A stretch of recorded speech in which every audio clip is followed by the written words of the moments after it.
mo para sa hindi mo kilala? Daga, hindi para sa kanila, kundi para sa inyo.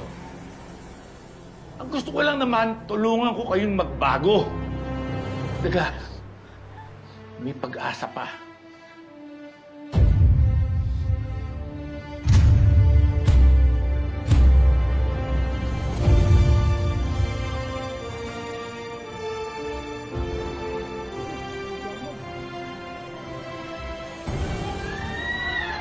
Susuko na sila!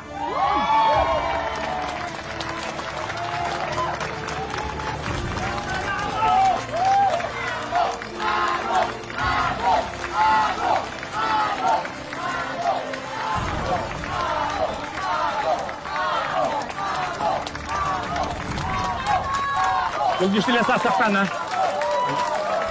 Huwag niyo sasaktan. Hindi mo pagsisisihan na naging desisyon mo, Daga.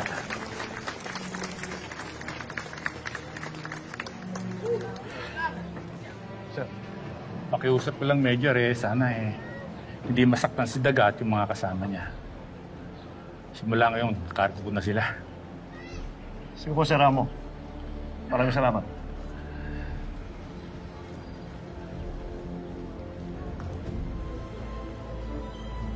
Mauna na ako. Ingat po.